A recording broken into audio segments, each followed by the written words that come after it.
الرحمن الرحیم. اے وطن تو سلامت رہے تا قیامت رہے. تمام دیکھنے اور سننے والوں کو میری طرف سے السلام علیکم. ایک دو دن آپ سے بات نہیں ہوئی جی. چلیں بات شروع کرتے ہیں جی کہ یہ جو سارا ایک دم تیزی آئی ہے، جس طرح کل عمران خان صاحب کے وارنٹ گرفتاری جاری ہوئے، کچھ اور معاملات میں تیزی آئی، کچھ لوگ بیرون ملک سے آئے اور اس کے بعد ایک شور ہوا اسحاق ڈار صاحب کے وزیر اعظم بننے کا. پھر اس کے متعلق پاکستان پیپلز پارٹی نے اپنی پریس کانفرنس کی، فیصل کریم کنڈی صاحب اور شیری رحمان صاحبہ نے اس کے متعلق وضاحتی بیان دیا. اس کے بعد پھر ایک سلسلہ شروع ہوا کہ تمام لوگ جو ہیں، جتنے اتحادی ہیں، انہوں نے بولنا شروع کر دیا. انہوں نے کہا جی کہ ہمارے اپنے اپنے وزیر اعظم جو ہماری پسند ہے وہ بھی سنی جائے، اس کے بعد متفقہ طور پر فیصلہ کیا جائے. یہ بات چھوڑی گئی تھی چیک کرنے کے لیے. پھر اس کے بعد جہاں پر ناراضگی ہونی تھی وہاں پر ناراضگی بھی ہوئی. کل کی خواجہ آصف صاحب کی ایک نجی ٹی وی پر اسٹیٹمنٹ جو ہے وہ آئی، اس کے اندر انہوں نے پھر کیوں پیچھے سے کو سمجھایا گیا تھا نا، تو اس کی وجہ سے پھر انہوں نے اس بات کو ڈینائی کرنے کی کوشش کی. نہیں، یہ بات غلط ہے، ہم نے تو ابھی کوئی فیصلہ نہیں کیا، ہم مشاورت کریں گے، یہ کریں گے. مولانا صاحب کے متعلق یہ خبر آ رہی ہے کہ ذرائع کے مطابق شاید ان کو دبئی بلایا جائے، وہاں پر کچھ معاملات طے کرنے کی کوشش کی جائے. آصف زرداری صاحب وہ جناب یہاں سے دبئی، اور دبئی سے جناب بس بدلی اور بس بدل کے پیرس روانہ ہو گئے. جو ذرائع کے مطابق خبر ہے جی وہ کیوں گئے پیرس، اور اس کے متعلق کچھ اور خبر یہ ہے کہ جب ان کو بتایا گیا کہ ایسی افواہیں جو ہیں وہ مارکیٹ کے اندر فلوٹ کر رہی ہیں کہ اسحاق ڈار صاحب کو وزیر اعظم بنایا جا رہا ہے یا یہ کر رہا ہے، تو اس کے متعلق جو القابات، جو کیوں زرداری صاحب جب پھر بولتے ہیں تو پھر وہ جیسے کہتے ہیں کفن پھاڑ کے بولنے والی بات ہوتی ہے، تو وہ پھر ویسے ہی بولے بس. اور پھر اس کے بعد شیری رحمان اور فیصل کریم کنڈی صاحب نے جو ہے نا وہ پریس کانفرنس کی آدھے پونے گھنٹے کی. لیکن بیسیکلی کل رات جو واقعہ پیش ہوا اس کے تناظر کے اندر کچھ باتیں کروں گا کہ کل عمران خان صاحب کو بہت ساری جگہوں سے ریلیف ملا. ریلیف ملنے کے بعد عمران خان صاحب بنی گالہ گئے، وہاں کچھ خبریں تھیں کہ کچھ ملاقاتیں ہونی ہیں، کیا وہ ہوئی یا نہیں ہوئی یہ ایک علیحدہ بات ہے.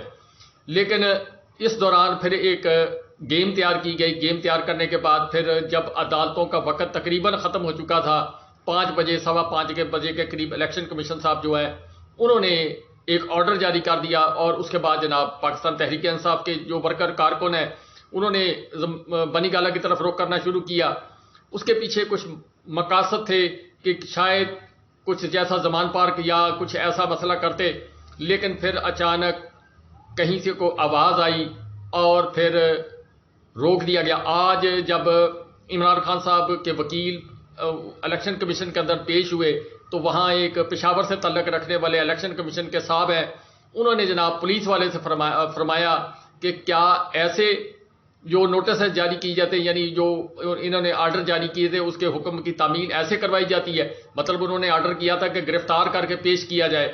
تو پولیس تو گئی، اب ان پہ اپنا عمران خان صاحب کے پاس ضمانت پارک میں گئی اور اپنا بنی گالہ کے اندر. پھر وہاں پر انہوں نے ان کو وہ نوٹس دیے، سرو کیا. اس پر وکلا ٹیم نے کہا کہ عمران خان صاحب پہنچ جائیں گے. وکیل نے اپنے گارنٹی دی اور وہ واپس آ گئے. تو آج جو سوال ہوئے اس کے اندر کچھ جوابات ہوئے. پھر جو عمران خان صاحب کے وکیل ہیں انہوں نے کہا جی کہ ہمیں تھوڑی سی مہلت دی جائے. اب اس کے اوپر ویسے تو مہلت نہیں مل سکتی تھی، لیکن اب 2 یا 3 دن کی اس کے متعلق مہلت دی گئی ہے. 2 تاریخ تک میرا خیال دی گئی ہے. تو کیا اس کا نتائج نکلتے ہیں کیا نہیں ہوگا، فیصلہ کرنے کے اندر جلدی ہے. اسی طرح پاکستان تحریک انصاف کے چیئرمین مختلف عدالتوں کے اندر آج پیش ہوئے، ایف آئی اے میں بھی پیش ہوئے.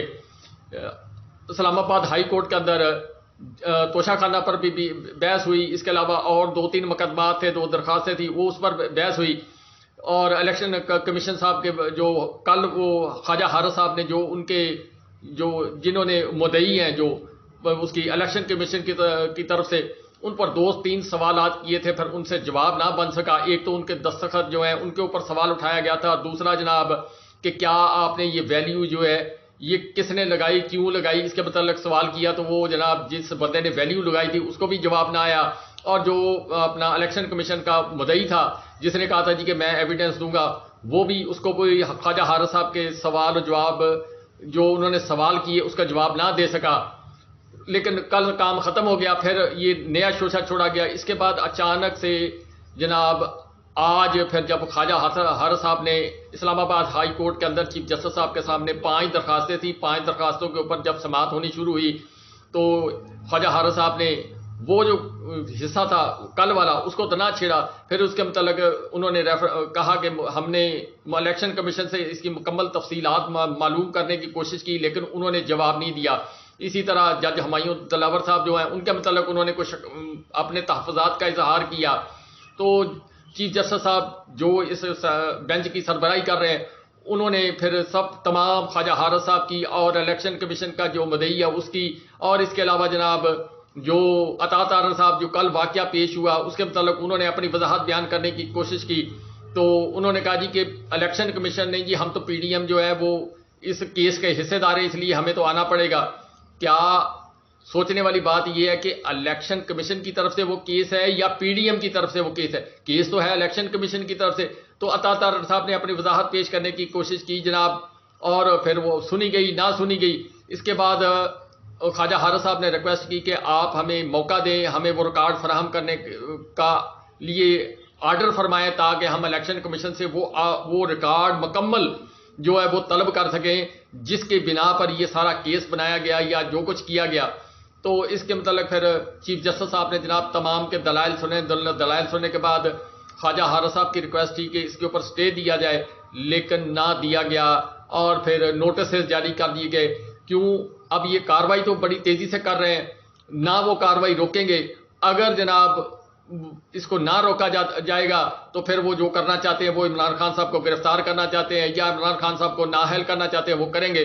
اسی طرح عمران خان صاحب ایف آئی اے کے اندر پیش ہوئے، وہاں پاکستان تحریک انصاف کے جو چیئرمین ہیں عمران خان صاحب ان کے وکلاء کو اندر جانے کی اجازت نہ دی گئی ذرائع کے مطابق.